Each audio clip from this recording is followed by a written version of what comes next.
Assalamualaikum warahmatullahi wabarakatuh. Perkenalkan, nama saya Nita Liani. Di sini saya sebagai moderator dari kelompok 11 yang akan menjelaskan hubungan sekolah dengan masyarakat. Di sini saya akan memperkenalkan juga anggota-anggota dari kelompok 11. Yang pertama, Nisrina. Yang kedua, Rivaldi. Yang ketiga, Aditya Faizal. Yang keempat, Hendra. Yang kelima, Muhammad Dio. Assalamualaikum warahmatullahi wabarakatuh. Perkenalkan, nama saya Hendra Permana Putra dari kelas 2C NPM 2021911120. Di sini saya akan menjelaskan prinsip hubungan sekolah dengan masyarakat. Dalam hubungan sekolah dan dengan masyarakat, hendaklah selalu pegangan kepada prinsip-prinsip yang dijadikan landasan bagi tindakan dan kebijakan yang akan diambil. Yang pertama, kerjasama harus dimodali oleh itikat baik untuk menciptakan citra baik tentang pendidikan. Yang kedua, pihak awam dalam berperan serta membantu dan merealisasikan program sekolah hendaknya menghormati dan mentaati ketentuan atau peraturan yang diberlakukan di sekolah. Yang ketiga, berkaitan dengan prinsip dan teknik edukatif, sekolahlah yang lebih berkewajiban dan lebih berhak menanganinya. Yang keempat, segala saran yang berkaitan dengan kepentingan sekolah harus disalurkan melalui lembaga resmi yang bertanggung jawab dalam melaksanakannya. Yang kelima, partisipasi atau peran serta masyarakat tidak saja dalam bentuk gagasan atau usul atau saran, tetapi juga berikut organisasi dan kepengurusan yang disarankan benar-benar bermanfaat bagi kemajuan sekolah. Yang keenam, peran serta masyarakat tidak dibatasi oleh jenjang sekolah tertentu, sepanjang tidak mencampuri urusan teknik edukatif atau akademis. Yang ketujuh, partisipasi atau peran serta masyarakat akan bersifat konstruktif apabila mereka sebagai awam diberikan kesempatan mempelajari dan memahami permasalahan serta cara memecahkan bagi kepentingan dan kemajuan sekolah. Yang kedelapan, hubungan sekolah dengan masyarakat.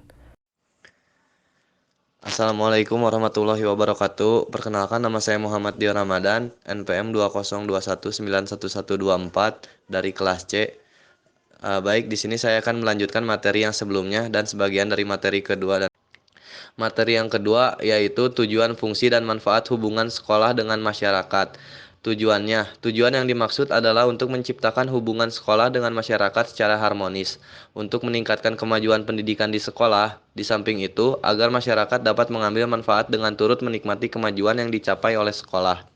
Tujuan hubungan sekolah dengan masyarakat masih mengandung pengertian yang luas, sehingga tidak menutup kemungkinan menimbulkan tafsiran atau pertanyaan-pertanyaan tertentu. Karena itu, tujuan seperti di atas perlu dioperasikan secara khusus. Mengemukakan tujuan hubungan sekolah dengan masyarakat sebagai yang kesatu, untuk meningkatkan kualitas belajar dan pertumbuhan anak. Yang kedua, untuk meningkatkan pemahaman masyarakat akan pentingnya pendidikan dan meningkatkan kualitas hidup masyarakat. 3. Untuk mengembangkan antusiasme atau semangat saling bantu antara sekolah dengan masyarakat demi kemajuan kedua belah pihak. Ketiga macam tujuan tersebut menggambarkan adanya two-way traffic atau dua arus komunikasi yang saling timbal balik antara sekolah dengan masyarakat. Hubungan sekolah dengan masyarakat akan berjalan dengan baik apabila terjadi kesepakatan antara sekolah dengan masyarakat tentang kebijakan, perencanaan program, dan strategi pelaksanaan pendidikan di sekolah. Dengan demikian, tidak ada lagi penghalang dalam melaksanakan program hubungan sekolah dengan masyarakat. B. Fungsi hubungan sekolah dengan masyarakat. 1. Mengembangkan pengertian masyarakat tentang semua aspek pelaksanaan program pendidikan di sekolah. 2. Dapat menetapkan bagaimana harapan masyarakat terhadap sekolah dan apa harapan-harapannya mengenai tujuan-tujuan pendidikan di sekolah. 3. Memperoleh bantuan secukupnya dari masyarakat untuk sekolahnya, baik finansial, material, maupun moral. 4. Menimbulkan rasa tanggung jawab yang besar pada masyarakat terhadap kualitas pendidikan yang dapat diberikan oleh sekolah. C. Manfaat hubungan sekolah dengan masyarakat. 1. Penentuan sumber dan kebutuhan belajar kualitas murid dalam arti bahwa sekolah yang bersangkutan tidak akan kekurangan murid yang meminatinya sehingga dapat memperoleh murid yang baik serta mampu mempertahankannya untuk tetap mengikuti pendidikan di sekolah tersebut. 2. Tersedianya tempat-tempat penelitian untuk mengimbangi teori yang diperoleh di sekolah diperlukan praktek lapangan. Untuk mendapatkan praktek ini, banyak dijumpai kesulitan-kesulitan bila ternyata sekolah tersebut kurang mendapat tempat di hati masyarakat. Oleh karena itu, hubungan yang baik dengan masyarakat sangat diperlukan. 3. Pemenuhan sarana dan prasarana. Banyak di antara sekolah-sekolah yang terbentuk pada masa sarana dan prasarana dalam usaha melayani pendidikan untuk masyarakat.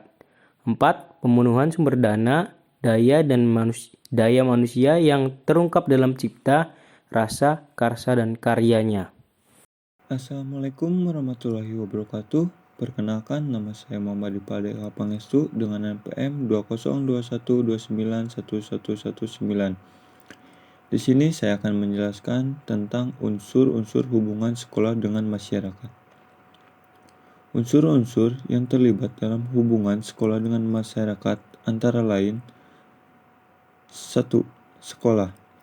Sebagai pusat pendidikan formal, sekolah lahir dan berkembang dari pemikiran efisiensi dan efektivitas pemberian pendidikan bagi warga masyarakat. Artinya, sekolah sebagai pusat pendidikan formal merupakan pangkat masyarakat yang diserahi kewajiban memberikan pendidikan.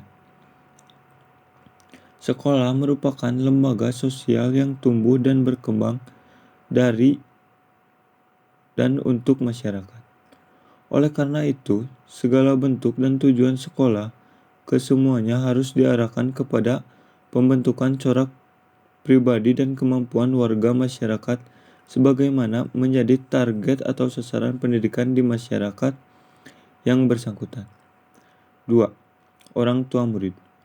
Hubungan sekolah dengan orang tua murid hendaknya dibawa ke dalam hubungan yang konstruktif dengan program di sekolah. Orang tua tidak dapat terlepas sama sekali dari hubungan dengan sekolah.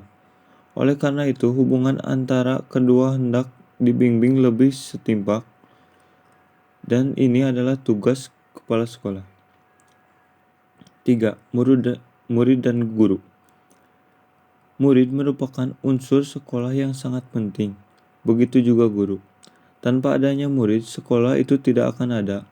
Dia berasal dari lingkungan masyarakat, yaitu keluarga yang memperoleh ilmu pengetahuan dan pendidikan persekolahan dengan perantara guru.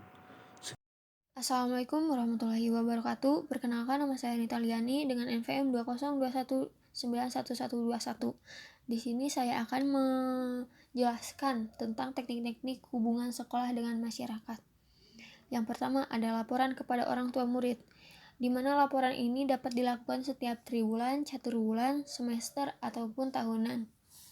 Laporan ini berisi tidak hanya angka-angka saja, tetapi menyangkut informasi yang bersifat diagnostik, yang artinya dalam laporan tersebut dicantumkan kelebihan dan kelemahan peserta didik.